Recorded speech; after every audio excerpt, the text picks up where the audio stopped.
So hello my dear lovely student, आप सभी का वेलकम है पीपीआई ट्यूटोरियल के यूट्यूब चैनल पे। और आज से हम लोग शुरू करने जा रहे हैं आपका डेली लाइफ क्लासेस, जो कि आपका यूट्यूब चैनल पे फ्री ऑफ कॉस्ट चलेगा। सो क्लासेस के बारे में आपको टाइम शेड्यूल और कौन सा सब्जेक्ट किस दिन होगा, उसके लिए आपको टेलीग्राम चैनल ज्वाइन करना होगा। टेलीग्राम चैनल का नेम है पीपीआई ट्यूटोरियल, स्क्रीन पर भी देख सकते हो, नहीं तो डिस्क्रिप्शन बॉक्स में लिंक है, उसको भी क्लिक करके आप जा सकते हो। जस्ट आपको पीपीआई ट्यूटोरियल सर्च करना होगा टेलीग्राम चैनल पर। वहाँ पर आपको फ्री ऑफ कॉस्ट सारा आपको क्लास का PDF, टाइम शेड्यूल और सही टाइम पे आने पे आपका टेस्ट भी कंडक्ट कराया जाएगा। आज की क्लास में हम लोग VVI क्वेश्चंस करेंगे for paramedical and paramedical matric Bihar के लिए, और अच्छे से हम लोग पूरा डिटेल में करेंगे विथ एक्स्ट्रा डिटेल। और अलग से एक और जानकारी, जो भी बच्चे थ्योरी क्लासेस करना चाहते हैं यानी बेसिक से सारे सब्जेक्ट्स को हाई तक पढ़ना चाहते हैं, तो आप हमारे पेड कोर्स को भी ज्वाइन कर सकते हो, जहाँ पर आपको सारे शिक्षक देख सकते हो पैरामेडिकल क्वालिफाइड है, तो सारे एक्सपीरियंस टीचर जो भी आपके पैरामेडिकल क्वालिफाइड कर चुके उनके द्वारा आपको पढ़ाया जाएगा। और कोर्स का फी आप देख सकते हो अभी बहुत ही कम है, ये जल्दी इंक्रीज कर दिया जाएगा। तो आप अगर इंटरेस्टेड हैं क्लास के बाद, तो आप व्हाट्सएप नंबर पे चैप्टर का है, यानी केमिकल बॉन्डिंग करके जो केमिकल बंद करके चैप्टर है, वहाँ से आपको ये दे रखा है, ठीक है। सो वहाँ का ये क्वेश्चंस है। और यहाँ पे आप लोग देख सकते हो, इसका करेक्ट आंसर होगा N2, क्योंकि N2 में ही सिर्फ ट्रिपल बॉन्ड है, ठीक है। सिर्फ N2 में आपका ट्रिपल बॉन्ड है। इलेक्ट्रॉनिक विन्यास इसका क्या होगा, 1s2 2s2 2p3, ठीक है। इलेक्ट्रॉनिक विन्यास आपको करना मैंने सिखा रखा है।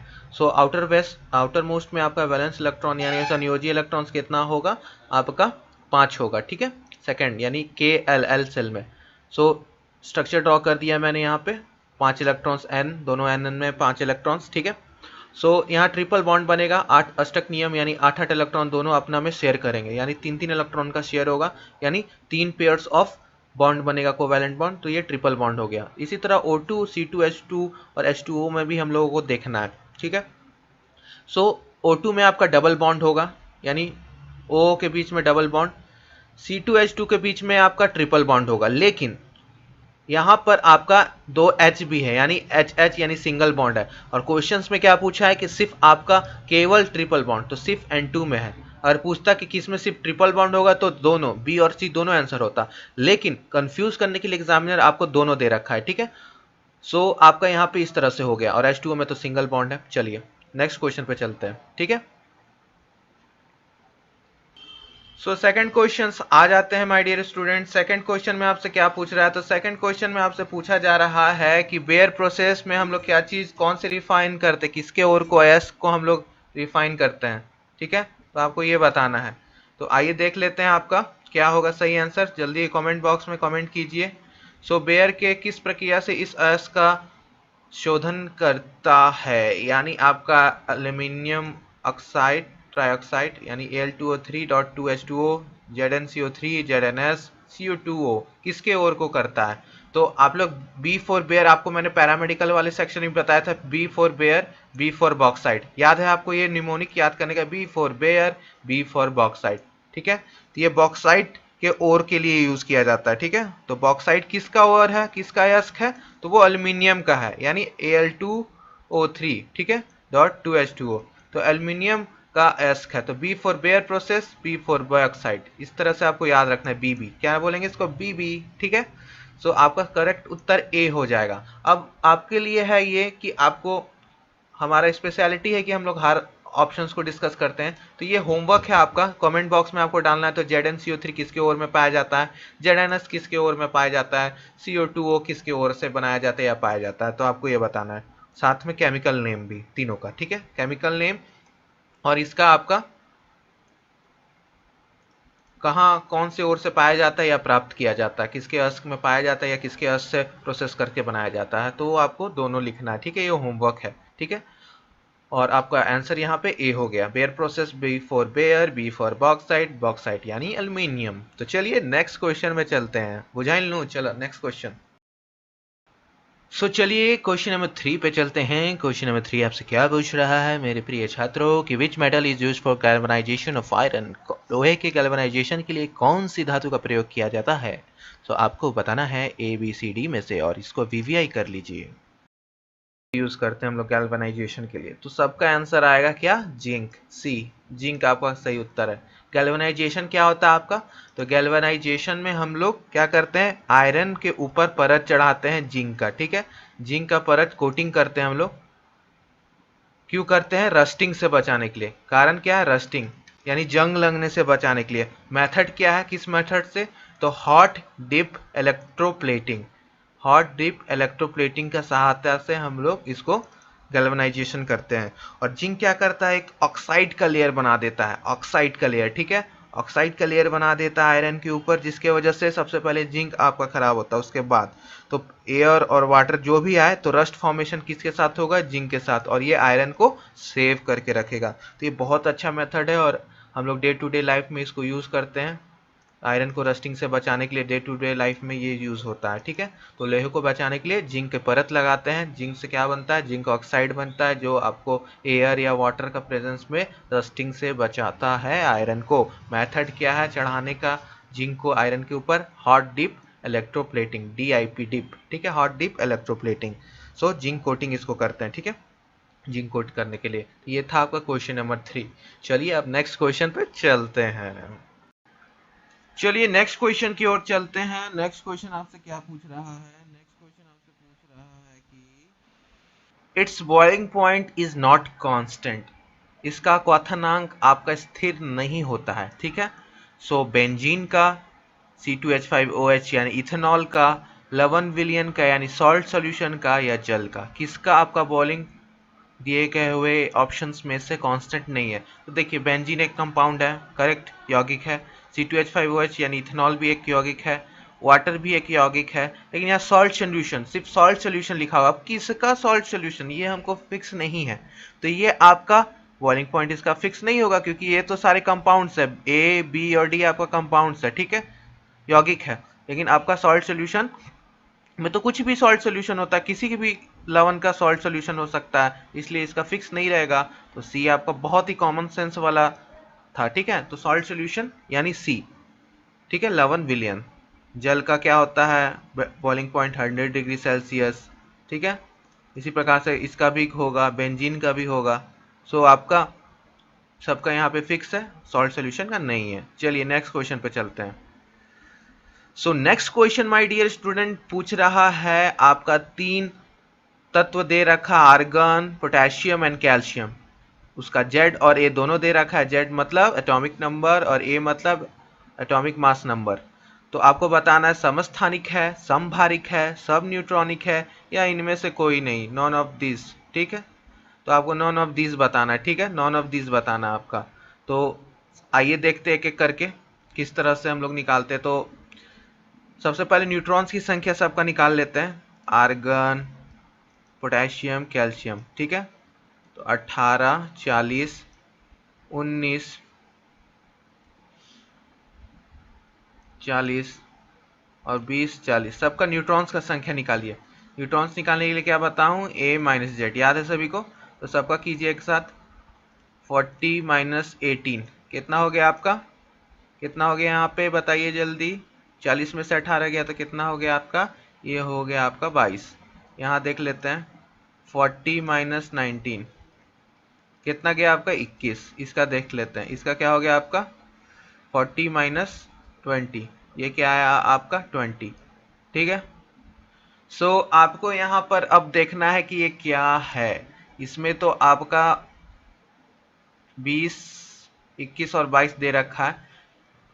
यहाँ पे एक चीज हम आपको पढ़ाए थे कि जब आपका सेम हो एटॉमिक नंबर और डिफरेंट हो, सॉरी सेम हो आपका एटॉमिक मास नंबर और डिफरेंट हो एटॉमिक नंबर, तो उसको हम लोग आइसोबार का कैटेगरी में डालते हैं, ठीक है। तो ये आइसोबार का कैटेगरी में होगा। इसको निकालने की आवश्यकता नहीं है ये चीज, ठीक है, इसको निकालने की आवश्यकता नहीं है ये चीज। ये सिंपली देखने से ही पता चल रहा है, हमको इतना करने का जरूरत नहीं है, ठीक है। सिंपली देखने से ये पता चल रहा है कि 40 40 40 है। सेम आपका क्या है? सेम रहेगा जब आपका A और डिफरेंट रहेगा आपका Z, उसको क्या बोलते हैं? आइसोबार, समभारिक, ठीक है। और आइसोटोप्स क्या हो जाएगा? सेम, सेम रहता है आपका Z और डिफरेंट रहता है A, ठीक है। तो ये आइसोबार का कैटेगरी में आएगा, इसके लिए न्यूट्रॉन्स की संख्या निकालने का जरूरत नहीं है, ठीक है। तो इसका B हो जाएगा आपका आइसोबार। आइसोबार का मतलब क्या होता है? सेम A और डिफरेंट Z, ठीक है। इजी क्वेश्चन था, बहुत इजी क्वेश्चन था, करा रखा है मैंने पहले ही और बहुत बार आ चुका है ये क्वेश्चन, रिपीटेड है। चलिए नेक्स्ट क्वेश्चन पे चलते हैं। क्वेश्चन नंबर 6, इन कटायन, एक धनायन में यानी कैटायन में आपका आयंस मैंने आपको पढ़ा रखा है, याद है ना सभी को आयंस। तो आयंस का सवाल है ये कि एक धनायन में आपका क्या होता है, इलेक्ट्रॉन की संख्या ज्यादा होती है प्रोटॉन्स की संख्या से, इलेक्ट्रॉन्स की संख्या कम होती है प्रोटॉन्स की संख्या से, क्या इलेक्ट्रॉन्स की संख्या बराबर होती है प्रोटॉन्स की संख्या से, या प्रोटॉन्स की संख्या बराबर होती है न्यूट्रॉन्स की संख्या से। तो कैटायन क्या होता है, एग्जाम्पल दीजिए कैटायन का, एक कमेंट बॉक्स में भी दीजिएगा क्लास के बाद। कैटायंस का एग्जांपल में क्या हो गया, Na प्लस, ठीक है, ये एक कैटायन है, क्या है, एक धनायन है, सोडियम पे प्लस चार्ज। सो आपका Na में कितना रहेगा, proton neutron electron, proton neutron electron, दोनों में प्रोटॉन बराबर रहेगा, ठीक है, क्योंकि मैंने आपको बता रखा है प्रोटॉन और न्यूट्रॉन्स की संख्या सेम रहती है, ठीक है। चेंज क्या आता है, बदलाव क्या आता है इलेक्ट्रॉन्स में, तो इसमें कितना हो जाएगा 10 और इसमें 11 रहता है, ठीक है।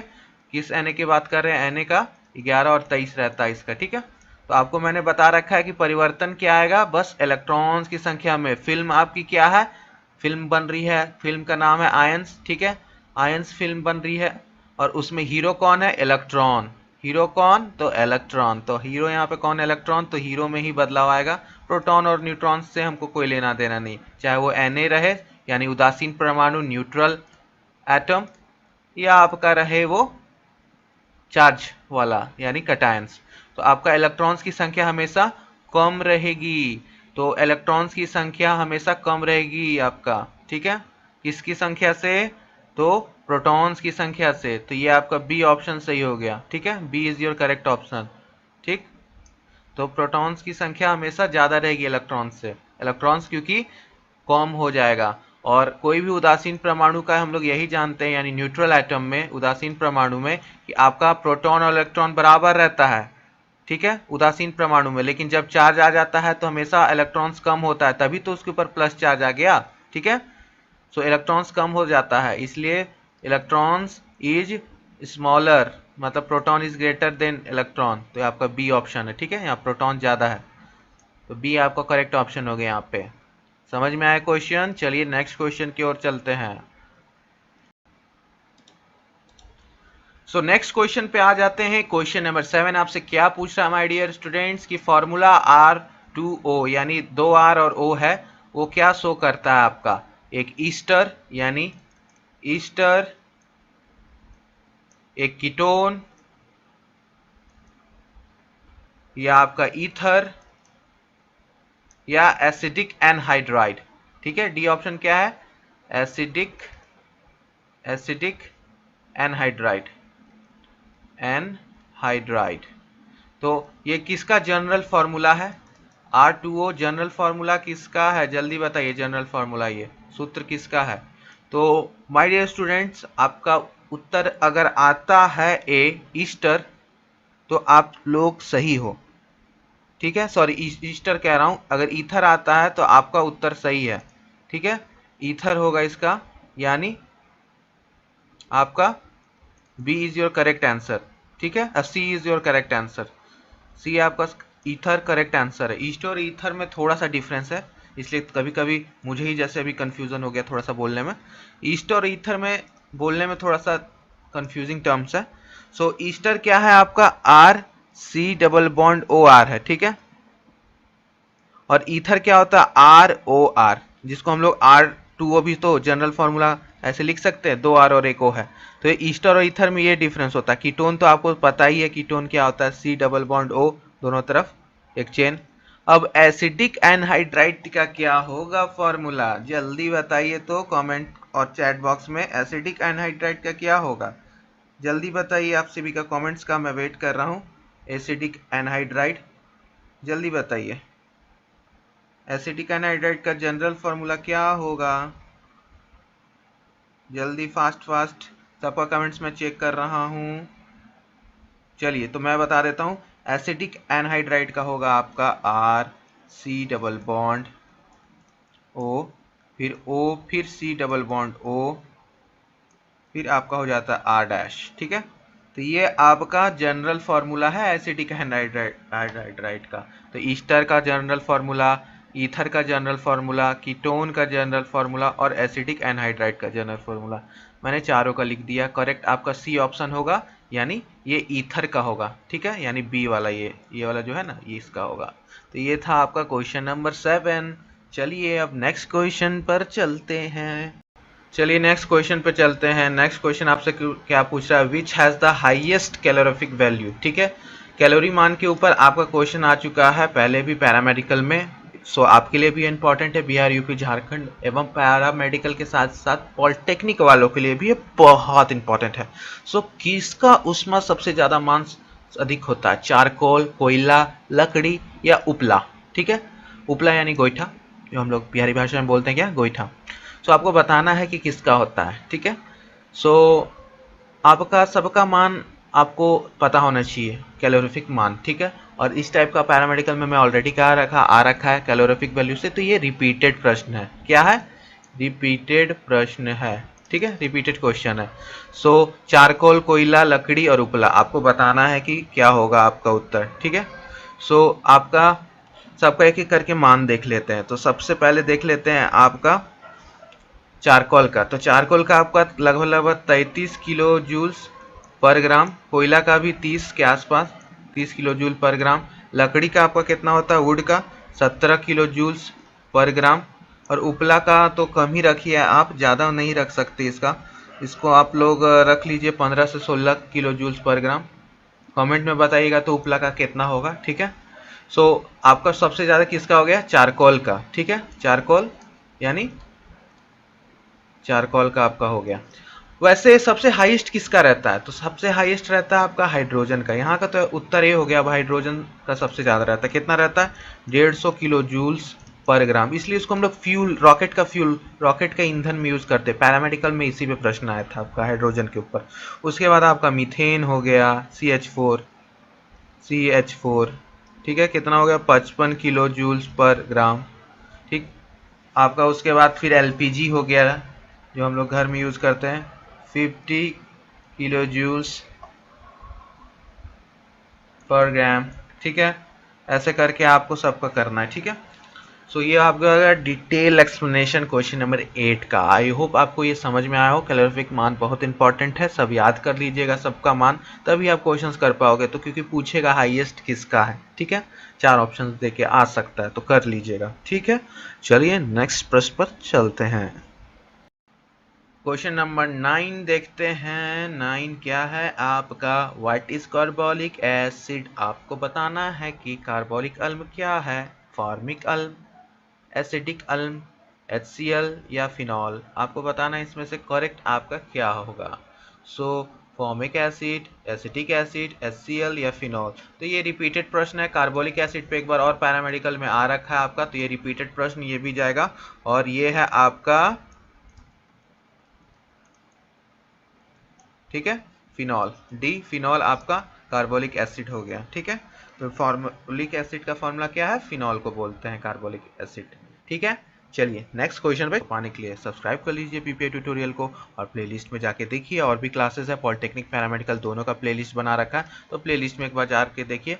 और टेलीग्राम चैनल जरूर ज्वाइन कर लीजिएगा अगर पहली बार आए हो तो, और सब्सक्राइब करना ना भूलना इसी तरह के क्लासेस पाने के लिए। तब तक के लिए PPA ट्यूटोरियल पे पढ़ते रहिए, हंसते रहिए और मुस्कुराते रहिए। Bye bye and keep studying my dear students.